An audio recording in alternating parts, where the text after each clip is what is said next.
Figure it out. Hello, this is Adam Koralik with Figure It Out Productions. The following video is part of our Quick Shoot series. Hey guys, it's Adam here, and welcome to part 5 of my third video game generation retrospective or recap series. If you're watching this in the playlist, you might notice things look slightly different. That's because when I made that series originally, I did not own this particular console, and now that I do, I thought I'd retroactively kind of sneak it right in there. And if you're just watching this as it came out, thank you, welcome. So today we're going to be talking about a European exclusive console called the Amstrad GX4000. Before we dive into it, I need to give a huge disclaimer here. Obviously, based on the way I talk, you can tell I am not British. I did not grow up there. I didn't exist there. I didn't live there. I've been to Europe. I've been to the UK. Obviously, I never lived on mainland Europe either. So the point I'm striving to make with this is that Amstrad and the gaming culture of that time is very literally foreign to me. So I'm likely to make certain mistakes in this because I don't have personal memories of this particular console. I've done my best to learn a lot about this machine and its history through third-party sources, but what I'm basically getting at here is forgive me if I make mistakes, but I also invite you to correct me if I screwed up in the comments, because a lot of this will be a history lesson based on what I've accumulated, as well as some speculation on my part. Overall, what we're going to do is talk about the history of the console, give you kind of not a review, but like a short kind of look at it and give you some basic pointers about it. And then, kind of talk about honestly, my limited history with this particular machine. But since we have access to the console, I thought this would be fun to do.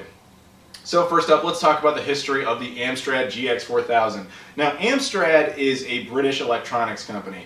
And now they still exist, but they were bought out by someone else in 2007, I think Sky. They were bought out by them in 2007, and all they do now is make like set-top boxes for television purposes. But back in the day, they made a lot of things like stereo equipment, hi-fi equipment, and then in the 80s, like everyone else, they decided to get into computers because that's where the hot market was. They had some success with their gaming computers, specifically their CPC line, and ultimately they decided, you know what, we could make a console, because consoles are starting to blow up now. Now you have to remember this from a British, not American perspective. In the UK, particularly, it was the Sega Master System that was wildly successful. Not so much the NES. The NES did well, but the Master System just fucking killed it. Like it was very impressive over there. So a lot of aspects of this console were kind of based on the Sega Master System more than the NES, at least from a social, somewhat standpoint. I'll give you some examples as we go. But yeah, so basically Amstrad thought, hey, these console things are doing really well, let's try and do that. This was Amstrad's one and only attempt ever at making a home console. What they did was they took a specific computer they were making called the CPC Plus, and they basically just shoved it in a box. They made a couple other tweaks to it. It is slightly more capable, at least on the color palette level, than the PC they had. And the idea was that it was going to be a competitor for all these consoles. In theory, it could have been successful. It was released at a very, very good price point. It came out at £99. Compared to their intended competition, that was very, very affordable. It was released in late 1990, I want to say like October, November, or September, something like right around there, like fall or early winter. I'm pretty sure it was fall of 1990. Now, if you know your history, you can already see why that might be a problem. By that point, the Sega Megadrive, aka Sega Genesis, had already been released in Japan. The fourth generation was really just starting, and for a third generation console to still hit the market at that point, very odd. And if you're confused on exactly what I mean, it's essentially, if you want to think about it in the simplistic of terms, it's an 8-bit console, and the 16-bit consoles were just coming out. So with that in mind, it is presumably the most technologically capable of all the 8-bit consoles.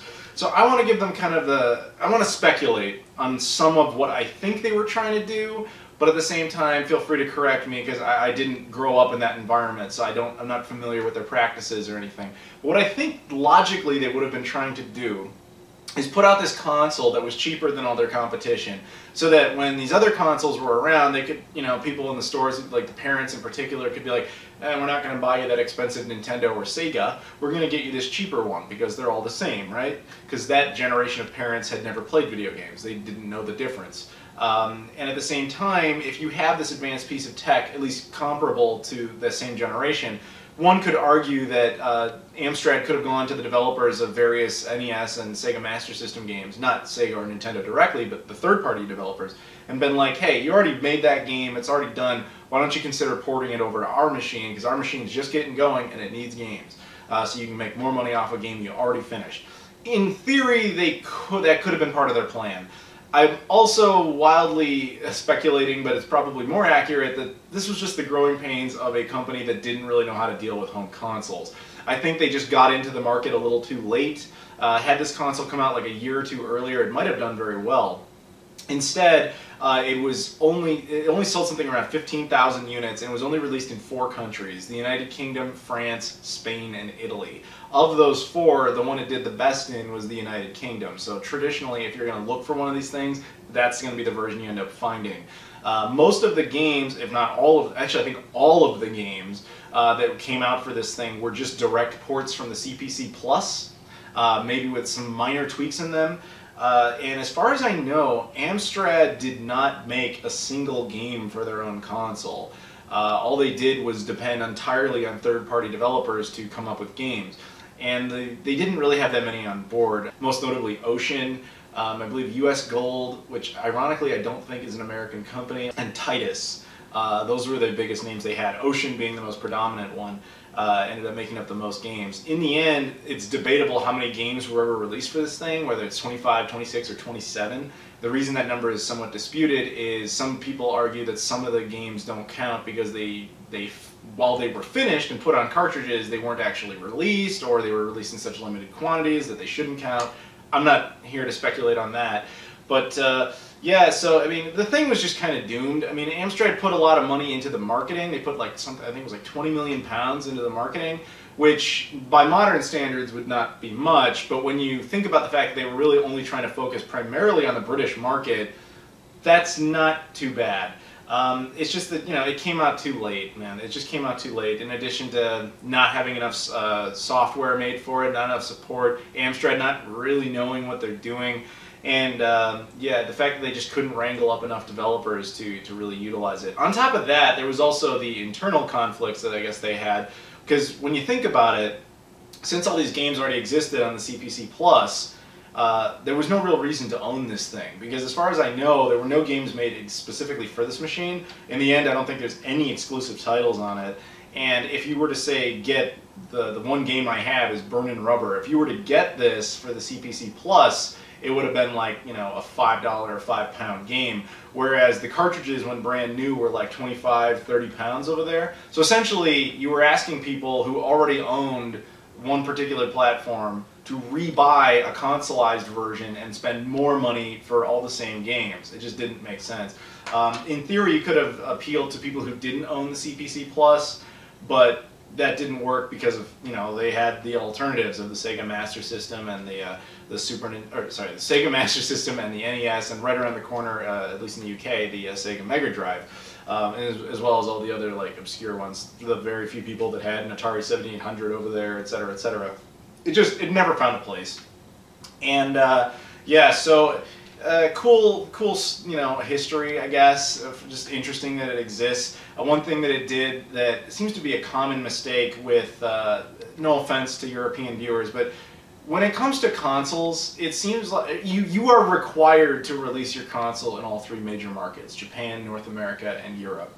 And the Japanese consoles tend to do that. The American consoles, what few of them there are nowadays, it's just Xbox, tend to do that. The European stuff by Commodore, stuff by Amstrad, stuff by Philips, don't usually try to compete in markets outside of Europe. Philips did a little bit, you know, with the CDI. They did release it here. I think they technically released it in Japan, although I'm not even sure offhand. But like, it seems like a lot of the European stuff tries to stay in Europe, and that's that's an interesting cultural difference, I think, because whenever I say things like this, you know, the NES saved gaming, the only people who ever fight me on that, no offense again, are Europeans. And I think it has to do with the fact that Nintendo changed the market. They changed it so that you had to be in order to be relevant, you had to have a console that was in all 3 regions and was doing at least relatively well, because they unified it as a global thing. Whereas, especially at that time when this thing came out, in Europe, you guys were doing so many other different gaming options. You had all these other home consoles and all these other home PCs specifically only released in Europe, and that's why I think a lot of the time people believe that you didn't have to do the globalization thing, but ultimately history proves that you did, because Europe is, of the 3 major regions, is the only one that no longer makes home consoles of any kind, at least on the global stage. I haven't heard about a local one. Correct me again if I'm wrong, but I don't think there is currently any sort of European hardware, home console hardware. I think I would have heard about that by now. But so I think this is just kind of a relic from that era, because as far as I know, they never, not only did they not release this in Japan or North America, I don't think they had any intention of ever doing it. But I don't know for sure. It was really only around for a year. And it did not do well in the time that it was around, as previously established. And the console, like I said, debuted at 99 pounds. Within a couple of months, it was like 80 pounds. And then after a year, it was all the way down to 30, and they were just trying to get rid of them. So, yeah.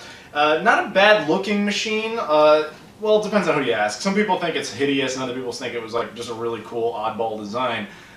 So it looks a lot like a spaceship, which they clearly embraced. If you look at the box, I mean, it literally has the controllers with like rocket boosters on them and shit, and they're like fighting aliens in space. If you look at the original commercials for this thing, that's kind of, they were just, you know, it's like flying and shooting at stuff, and it's just odd. They clearly wanted to go for the space shuttle design. Whether or not it's because it looked like that, or if they intentionally set out to make it look like that, I don't know. One thing I've heard about Amstrad is they were notoriously odd with their hardware design. So I can't, again, this is something I can't confirm, but what I heard was that they often designed the plastic molding for their devices, or the exteriors, before they designed the interiors. So as a result, you had maybe some guy who's just like, I want it to look like this, and then they had to have the entire engineering team make the computer fit inside the odd shape that the guy created. That's what I've heard. I don't know if that's actually true. But let's take a look at the console here. Now, when you look at the top, it looks pretty standard. You know, it has the cartridge slot. Cartridges go in just like that with relative ease when you have it. You know, there's a nice source of pressure on the back. They go in like that with the label, the game label, facing outward. And then over here you have the power switch, which is an actual switch. When it's on, you can't remove the cartridge. There's a plastic lock in there. By the same token, when it's off and then you switch it on without a cartridge, the cartridge slot will no longer open. That, of course, is, like the Japanese Sega Megadrive, is an effort to prevent people from damaging the console by putting games in or out of it while the unit is on. I always liked that design, and we never really had that in North America, except for like the early versions of the Super Nintendo had a piece of plastic to achieve that purpose, but eventually Nintendo got rid of it to save cost on hardware production.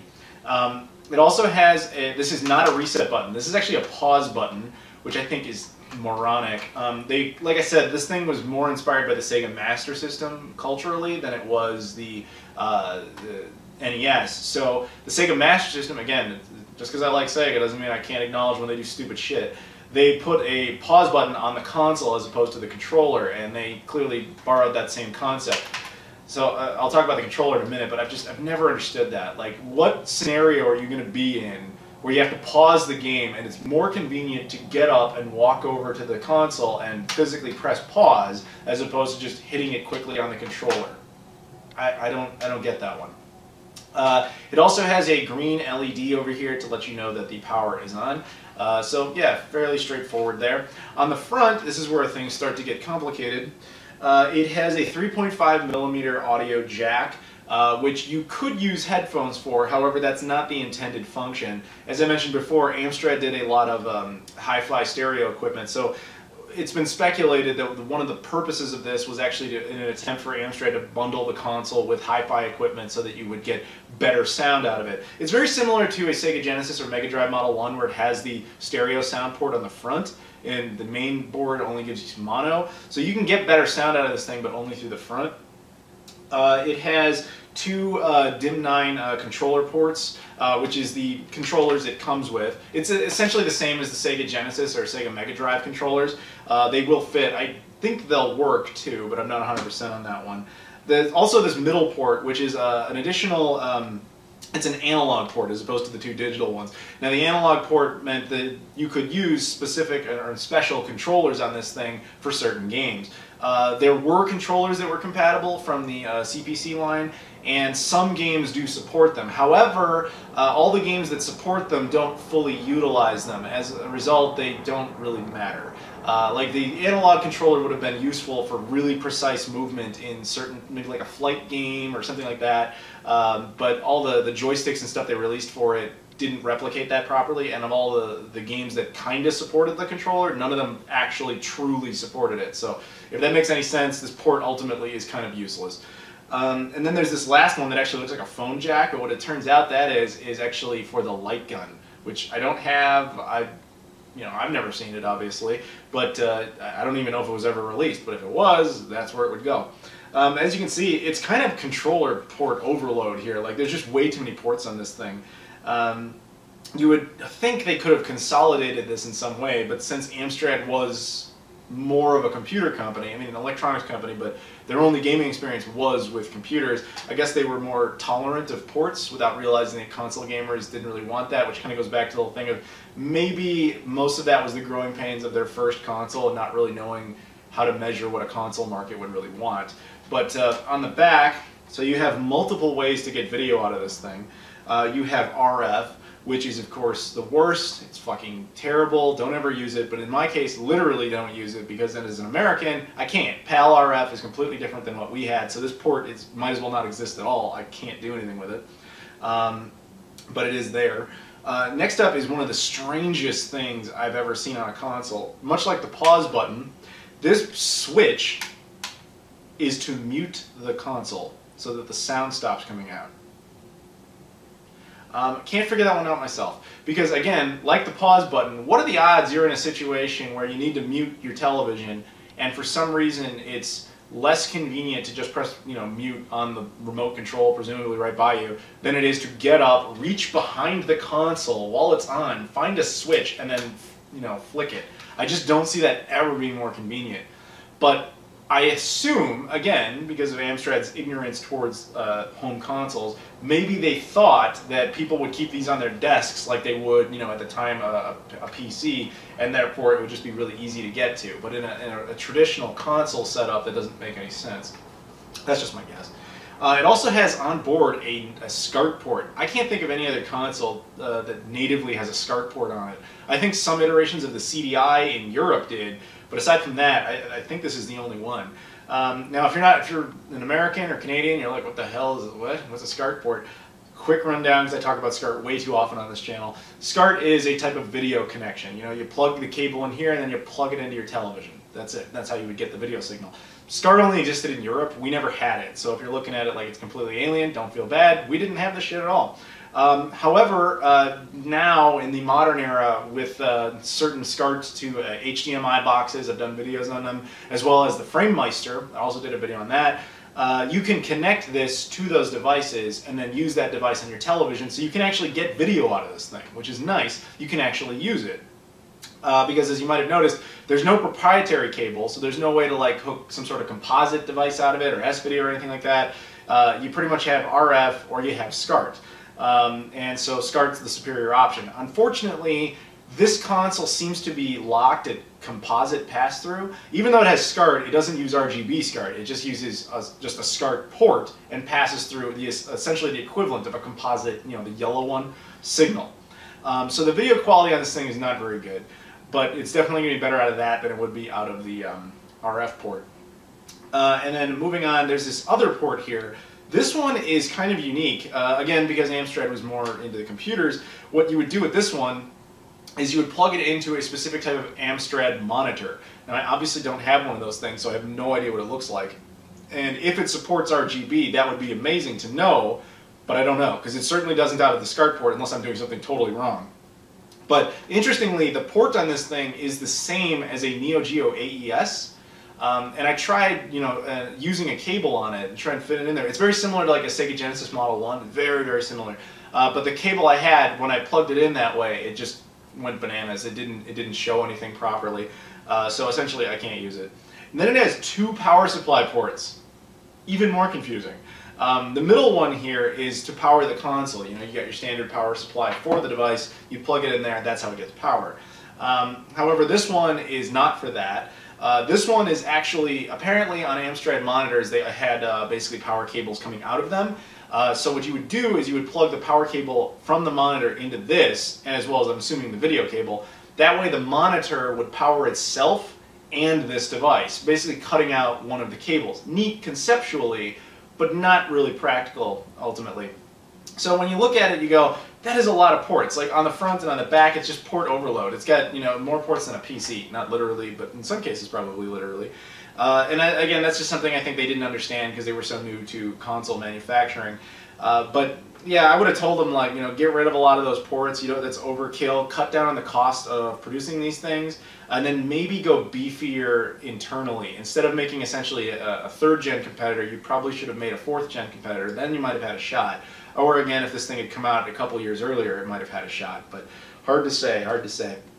Now, if as an American or Canadian, perhaps, if you want to use this thing, there's a couple of steps you're going to have to take. As I mentioned, you will have to have something like a SCART to HDMI device or a FrameMeister, preferably a FrameMeister, to get video out of it. To get power out of it, you can use the stock power cable it came with, which is recommended, but you will also need a step up and down converter. This is just essentially another little box. You plug in this cable into this, and then this cable, there's a cable that comes off this that goes into your actual like North American power supply. You flip it on, and then you got power and you got video. That's how that works. Presumably you could find alternate power supplies that would fit in there and would meet the voltage requirements, but I try to stick with the original cables if I can, but it is possible to do that. Moving on, let's talk a little bit about the controllers. As you can see, not bad. They look very similar to, again, a Sega Master System or NES controller. More so Sega Master System for reasons previously explained. It has a basic D-pad and 2 buttons. No start and select, as mentioned before. Not an uncomfortable controller. The grooves on it actually, I think, are nice. They make it nicer than like the completely rectangular design of the NES controller. It gives a little more grip. It's nicer. And it came with 2 of them.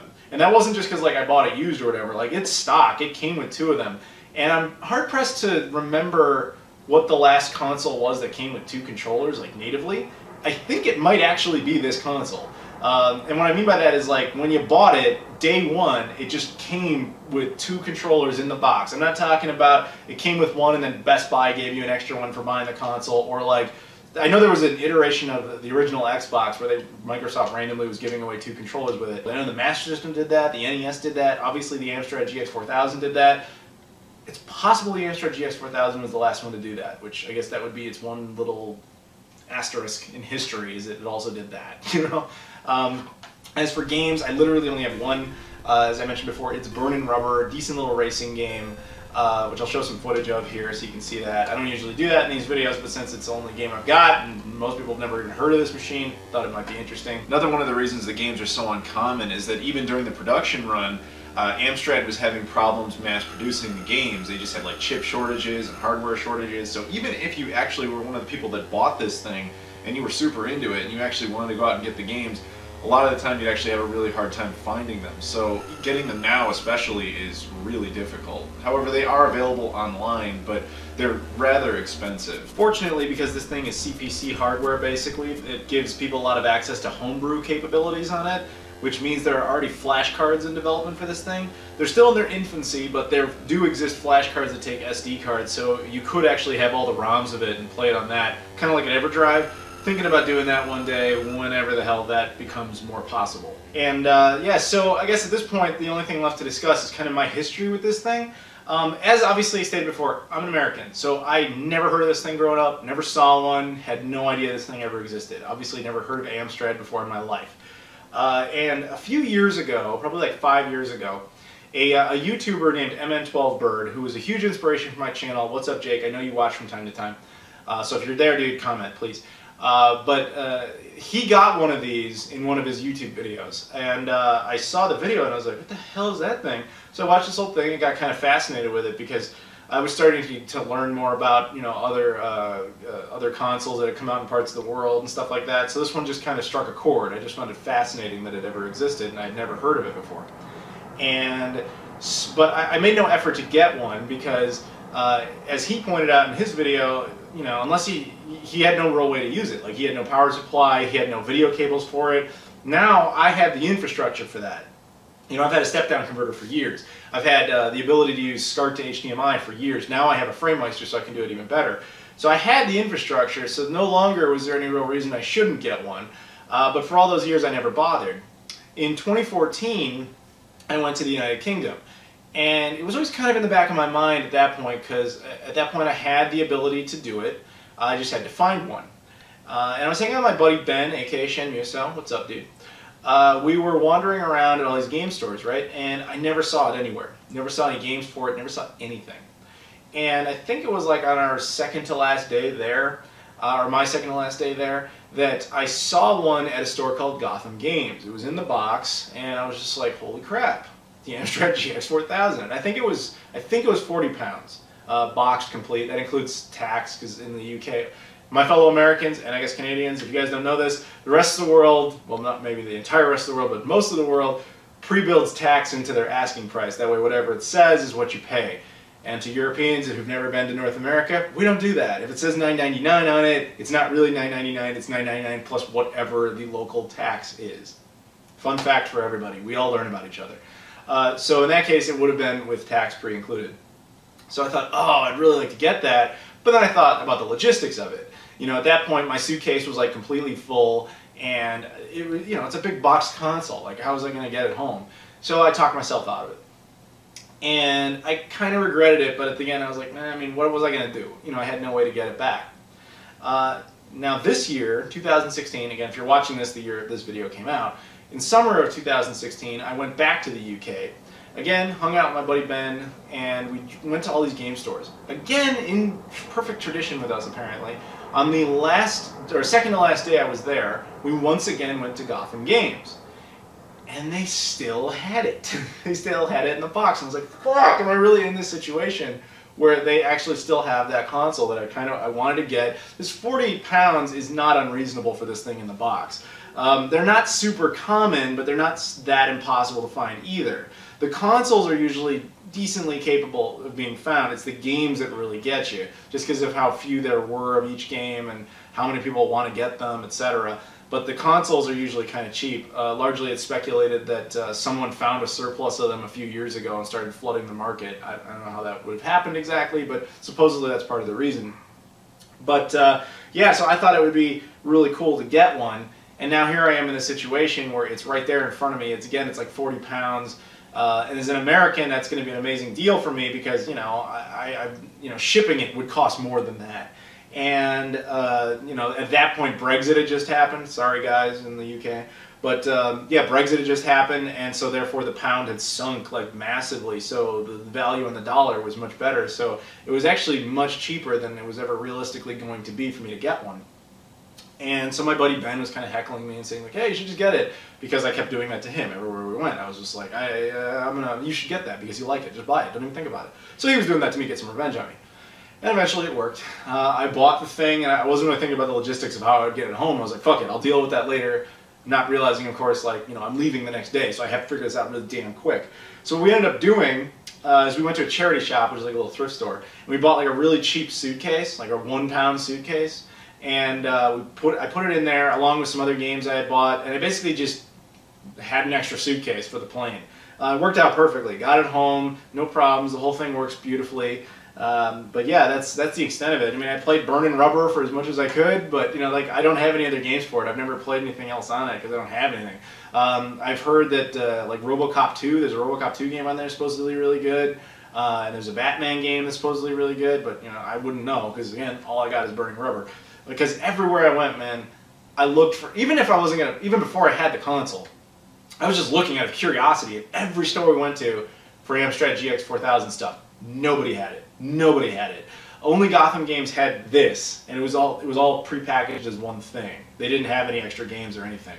So yeah, happy to have it, even though I can't really do much with it. It is, honestly, it's really more of a collector's piece than anything else, because while the games on it, I've heard some of them are actually kind of fun, there's more practical ways of playing them than actually buying this particular piece of hardware, especially if you're in North America, because of all the additional problems and complications when it comes to playing them, you know, needing SCART, needing a strange power supply, etc., etc.